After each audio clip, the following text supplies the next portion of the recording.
Hello and welcome to the Collapse Experiment. And today we are going to be talking about China's preparing to go to war. Yes, they've been doing that for a while now, but things are heating up. Things are getting very interesting. There's a few news articles here that really didn't get any attention that should be at the forefront. But I'm going to start with the most obvious news article of recent regarding this whole thing. Blinken warns China against providing aid to Russia. That's like sending a defanged chihuahua to mess with a bear. It just doesn't make any sense. Says balloon surveillance must never again occur as Beijing slams excessive use of force and offers no apology. Uh, why would they? We spy on people all the time.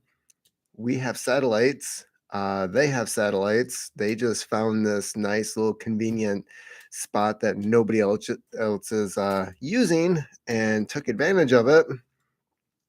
So, in the aftermath of the recent Hubba, Hubba balloon fiasco, Secretary of State Anthony Blinken warned China's top diplomat on Saturday that the U.S. will not tolerate violations of its airspace after a Chinese spy balloon flew over North America but received no apologies from Beijing.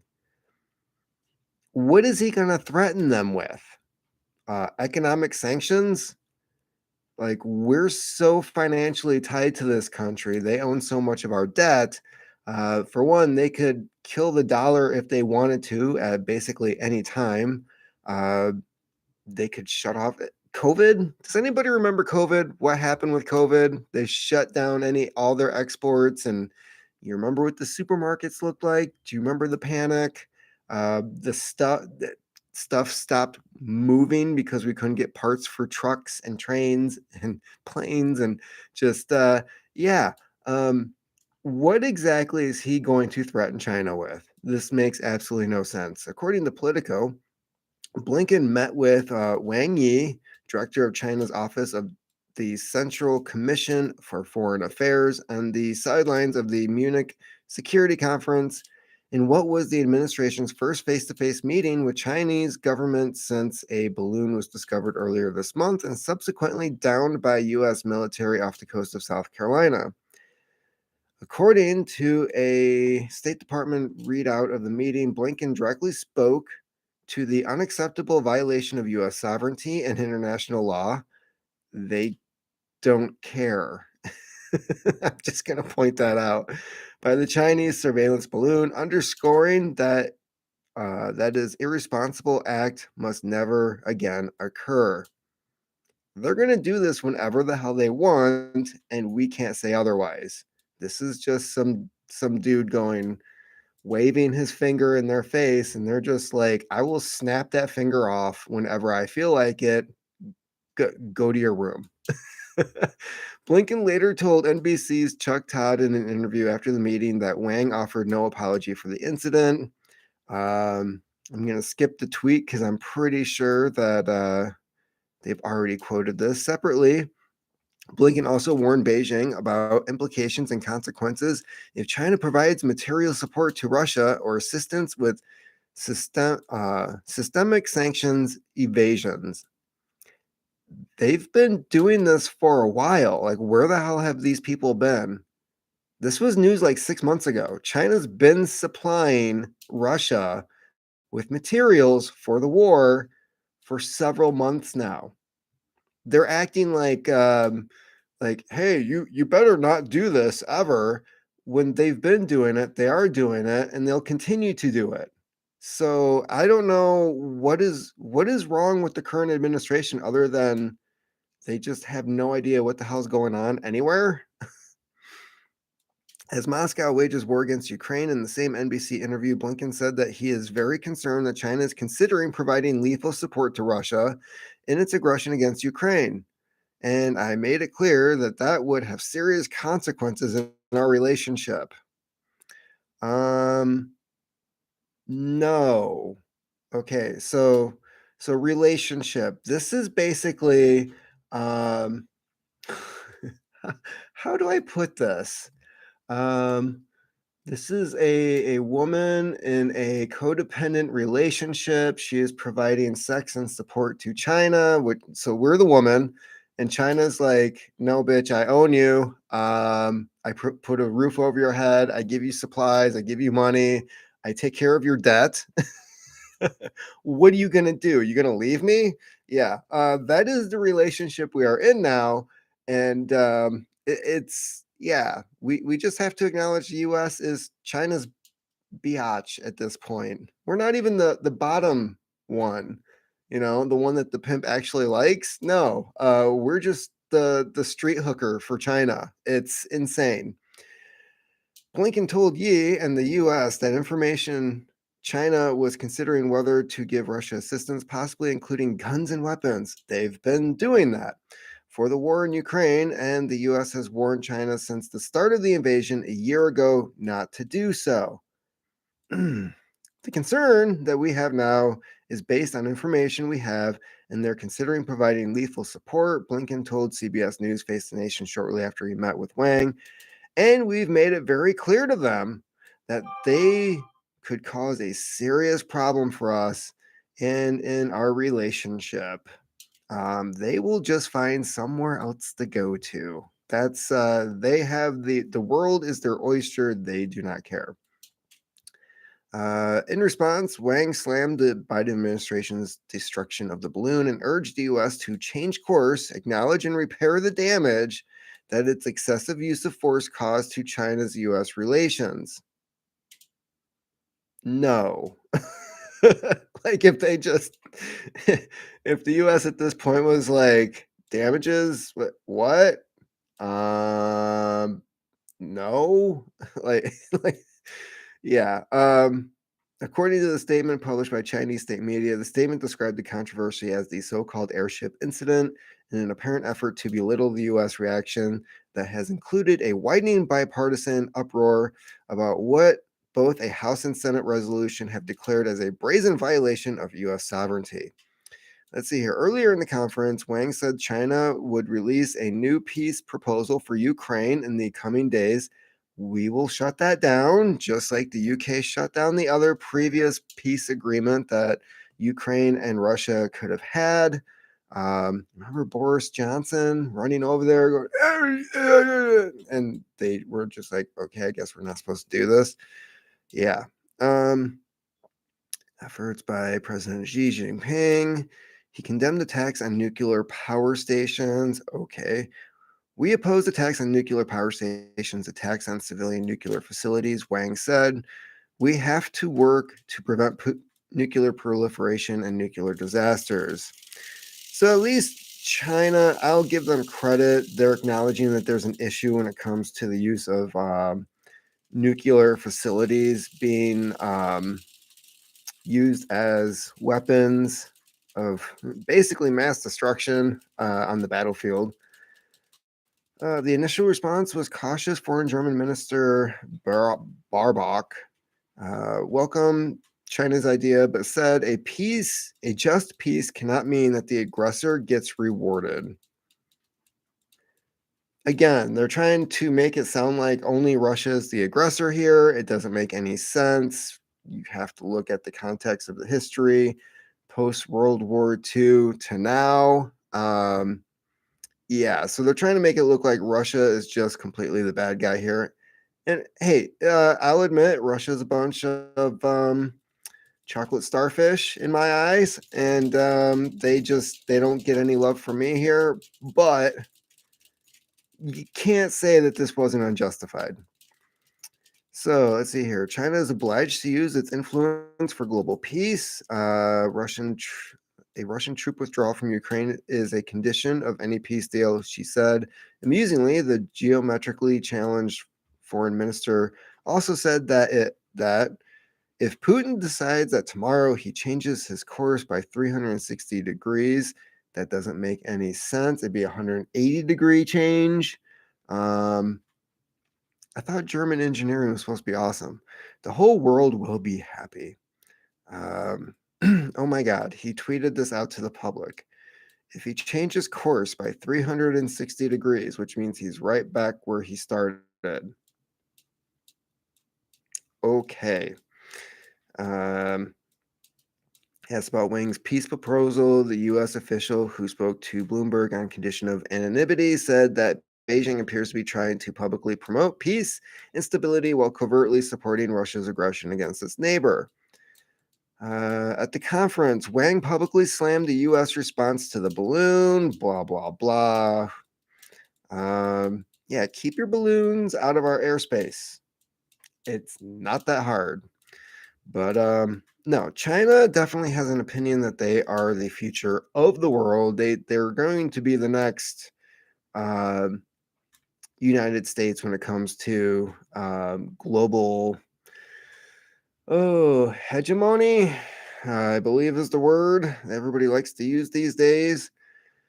But moving on, this did not cover Taiwan, and this is what we should really be looking at.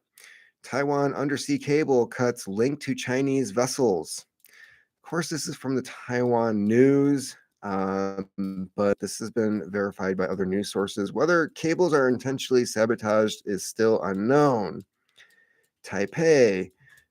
Chinese fishing vessels were linked to two incidents where undersea cables linked to Taiwan and its outlying Matsu Islands were severed earlier this month. A preliminary investigation was found. One of the cables cut February 2nd was due to a Chinese fishing boat, and other damage on February 8th was linked to a cargo ship of Chinese origin, said Wang Po Su, the deputy head of Taiwan's National Communications Commission.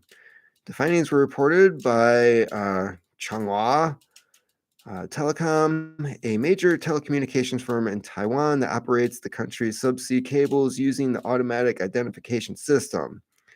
Has filed the incidents with the Coast Guard Administration. So, one thing to keep in mind when it comes to the CCP and the People's Liberation Army, um, good majority of their naval fleet is fishing vessels. It's definitely there's really no separation there. So if they send a shipping vessel out, if it's fishing, um, doesn't really matter as long as it's under Chinese control.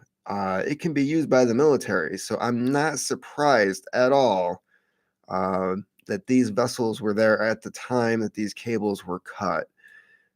This is the second time two Taiwanese undersea cables were down at the same time. Following one event last year, repair vessels are expected to arrive April 20th. That's never a good date.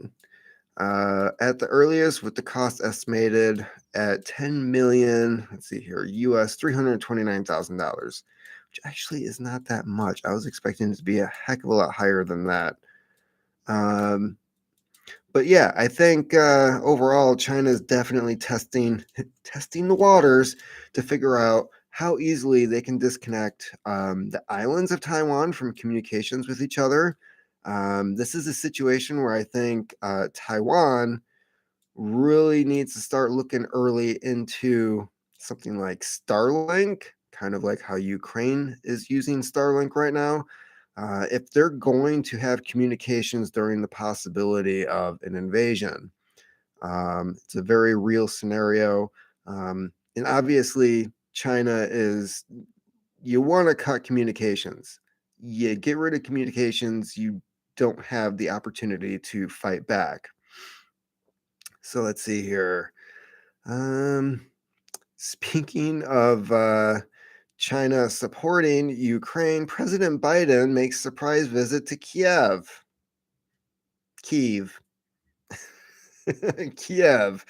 Um, yeah, so I'm I'm wondering. So Blinken, he meets with China. All of a sudden, Biden is making a surprise visit over in Ukraine. It's pretty well known that Ukraine is looking to do some type of offensive come spring, which is a horrible time to try to do an offensive. You're dealing with mud, floods, rivers and streams are higher than they usually are. It's not really good for mobilization, which is why Russia was pushing for more land during winter, but anyways, President Biden departed from Joint Base Andrews in Prince George's County, Maryland, early Sunday morning. He stopped at Ramstein Air Base in Germany before making an unannounced visit to Ukraine on Monday morning. It's unannounced, but they let Russia know he was going to be there. Weird. The visit comes ahead of the first anniversary of Russia's invasion of Ukraine. I can really see where Biden's priorities are here. I'm going to talk again about this in an upcoming video because I do want to make some updates on domestic affairs. And this plays into it. Biden's visit comes as Russia prepares for a massive spring offensive. Western countries are racing to flood Ukraine with new weaponry, including main battle tanks, armored vehicles. Biden delivered remarks alongside President Zelensky in Kyiv and announced new military aid worth $500 million, according to AP News. Now, the funny thing is, we're giving them all this money, but where does that money go? Well, it just goes right back into the, what's that term? It goes back into our pockets, the military industrial complex, if you will. The new military aid includes anti tank missiles, air surveillance radars, howitzers, shells, ammunition, and other support, but no new advanced weaponry. I thought it was critical that there not be any doubt, none whatsoever, about U.S. support for Ukraine in the war. Biden said in a joint remarks with Zelensky, I'm here to show our unwavering support for the nation's independence, sovereignty, and territorial integrity. I'm glad that you were voted as the president of Ukraine, Biden. I'm so glad that you have another country that you're fully supporting another country other than your own. That's awesome. Zelensky thanked Biden for coming to Kyiv at a huge moment for Ukraine. Isn't it always a huge moment? This doesn't sound any different than any other time during this entire freaking war. About the people, about Ukrainians, about Americans, what we have to do is stop the war to have success in this war. We have to stop the war to have success in this war. Is this just a bad translation, or does Zelensky not know how to talk? And how to win this year. Okay. Biden said, I am meeting with Zelensky and his team for an extensive discussion on our support for Ukraine. Wow, he just keeps repeating the same thing over and over again. Over the last year, the United States has built a coalition of nations. Do you remember me saying over the weekend a new coalition of the willing? Has built a coalition of nations from the Atlantic to the Pacific to help defend Ukraine with unprecedented military, economic, and humanitarian support, and that support will endure. He also said, we will announce additional sanctions against elites, companies that are trying to evade or backfill Russia's war machine. So that's referring to Blinken going over and talking to China. And again, China doesn't care. Like when they decide to go into Taiwan, who is supporting China? It's going to be Russia, of course. So you're going to have these two major countries fighting two different wars, two different fronts, but they have the infrastructure. And quite frankly, aside from a nuclear strike, there's really no way to cut off their supply chains. They're fully self sufficient. They don't have anything to worry about. So this is what they're planning and what they're doing is very much like every war the U.S. has been involved in previously. World War I, World War II, we couldn't be touched physically. The continental United States, just we were too far away. These countries are too vast in order to put any dent into their supply chains when it comes to waging these wars if they decide to. This is the old military advantage that the U.S. had. Us fighting these wars on these other fronts just doesn't make any sense, quite frankly. And the fact that we killed our industry here, the fact that we refuse to do any type of, I don't know, mining, any type of natural resources that we would need in order to wage a war. Like that's all heavily restricted.